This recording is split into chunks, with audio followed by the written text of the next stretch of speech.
El sentido del gusto, al igual que el sentido del olfato, es un sentido químico, solo que este es más simple que el del olfato, ya que solo nos permite distinguir entre 5 gustos principales. Estos 5 gustos principales son el agrio, el dulce, el salado, el amargo y el umami. Este sabor umami fue introducido por los japoneses y se describe como algo sabroso o delicioso. Se cree que este proviene de receptores que son estimulados por el glutamato monosódico. Esta es una sustancia que se encuentra en muchas comidas y que se puede añadir como un potenciador del sabor.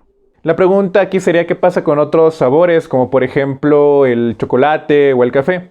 En el caso de estos se dan por una combinación de los 5 gustos principales. Aquí, a estos 5 gustos principales se le van a agregar otros estímulos que son olfatorios y otros estímulos táctiles. Parte de los alimentos que pasan por la cavidad oral pueden pasar hacia la cavidad nasal y aquí estimular a ciertos receptores olfatorios. Aquí hay que recordar algo importante. Hay que recordar que el sentido del olfato es mucho más sensible que el sentido del gusto. Por lo tanto, una sustancia alimentaria será 1000 veces más estimulante para el sentido del olfato que para el sentido del gusto. Esta es la razón por la que en situaciones como el resfriado común o una congestión nasal no podemos percibir el sabor de los alimentos, ya que la mayor parte del hecho de que podamos sentir un sabor está dado más por la parte del olfato que por la parte del gusto, ya que como mencionamos el sentido del olfato es 1000 veces más sensible a las sustancias alimentarias que el mismo sentido del gusto. Para poder hablar un poco más del sentido del gusto, tenemos que hablar un poco de la anatomía. Los receptores encargados del sentido del gusto se van a encontrar en estructuras que denominamos bulbos o botones sensitivos. Un adulto promedio tiene aproximadamente 10.000 botones gustativos y de estos 10.000 botones gustativos, la mayoría se encontrarán en la lengua. Pero no es el único lugar en el que tendremos botones gustativos, ya que tendremos botones gustativos en el paladar blando, también lo tendremos en la faringe o lo que denominamos como garganta, y también los encontraremos en la epiglotis. A medida que avanza la edad, el número de botones gustativos irá disminuyendo. Y cada botón gustativo estará conformado por 3 tipos diferentes de células epiteliales. Entre estas encontramos a las células de sostén, a las células receptoras del gusto y a las células basales. Cada una de estas células de sostén estará rodeada aproximadamente por 50 células receptoras del gusto en cada uno de los botones gustativos. Ahora, estas células receptoras del gusto tendrán una microvellosidad que se denominará cilio gustativo. Este cilio gustativo saldrá hacia la superficie a través del poro gustativo. En el caso de las células basales, estas serán células madre que se encuentran en la periferia del botón gustativo. Estas células basales formarán células de sostén. Y estas células de sostén posteriormente se diferencian en células receptoras del gusto, las cuales tienen una vida promedio de aproximadamente 10 días. En su base, las células receptoras del gusto harán sinapsis con neuronas de primer orden.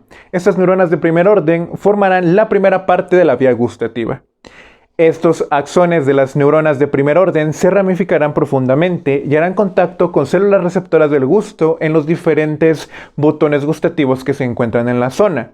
Estos botones sinápticos se encontrarán en elevaciones de la superficie de la lengua que conocemos como papilas gustativas, y estas papilas gustativas son quienes les confieren la textura rugosa a la lengua. Las primeras de estas serán las papilas circunvaladas, de las cuales tendremos aproximadamente 12. Estas papilas circunvaladas se dispondrán en la base de la lengua formando una V. Cada una de estas papilas circunvaladas tendrá aproximadamente de entre 100 a 300 botones gustativos. El segundo tipo de papilas gustativas serán las papilas fungiformes, y estas papilas fungiformes tienen forma de hongo. Estas se distribuirán en toda la superficie de la lengua y cada una de estas papilas gustativas fungiformes tendrá aproximadamente 5 corpúsculos gustativos.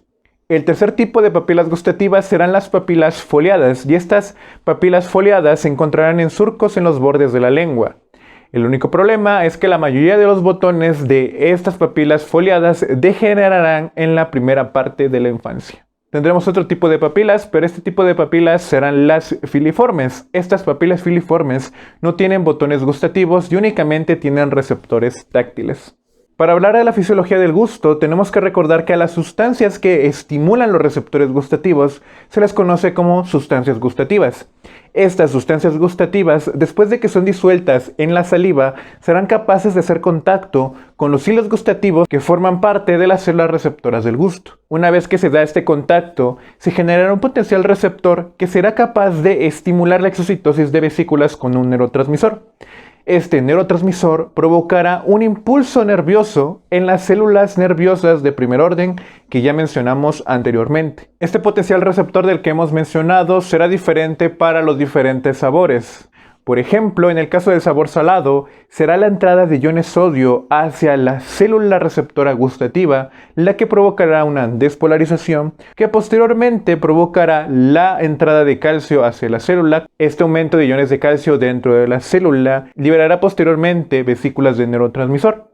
En el caso de sabores ácidos, no será el sodio quien provocará esta liberación de neurotransmisor, sino serán iones de hidrógeno. En el caso de los sabores restantes, como es el dulce, el amargo y el umami, será un poco diferente, ya que estos se unirán a receptores que están en la membrana plasmática de las células receptoras del gusto.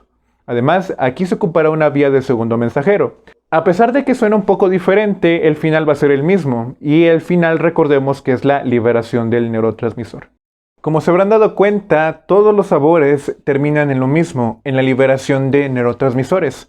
Pero entonces, ¿cómo es que se forman los diferentes sabores si todos los sabores hacen lo mismo, liberar neurotransmisor? La respuesta a esto se piensa que es a los diferentes patrones que se generan en las neuronas de primer orden que están relacionadas con las células receptoras del gusto. Se cree que la activación de los diferentes grupos de neuronas del gusto son los que generan los diferentes tipos de gusto. Los umbrales para estos diferentes sabores será diferente, ya que por ejemplo, el umbral para el sabor amargo es bajo. ¿Por qué es amargo? Porque la mayoría de sustancias venenosas tienen este sabor amargo, por lo tanto, el hecho de que exista un umbral bajo para sabores amargos no sirve como protección. El umbral para sabores ácidos va a ser un poco más alto en comparación al umbral amargo, pero el umbral del sabor salado y dulce será mucho mayor en comparación al umbral del sabor amargo y ácido. Serán 3 pares craneales los que contienen los axones de las células gustativas de primer orden que inervan los botones gustativos. Estos serán el nervio facial, el glosofaringio y el vago. En el caso del nervio facial, este se encarga de inervar la parte gustativa de los 2 tercios anteriores de la lengua. En el caso del tercio posterior, este estará dado por el glosofaringio. Y en el caso de los botones gustativos que se encuentran en la garganta y en la epiglotis, estos estarán inervados por el par craneal número 10, que es el nervio vago. Estos pares craneales se encargarán de llevar impulsos nerviosos desde los botones gustativos hacia el bulbo raquídeo. El bulbo raquídeo se enviarán impulsos nerviosos hacia el sistema límbico y el hipotálamo, y algunos otros impulsos serán llevados hacia el tálamo.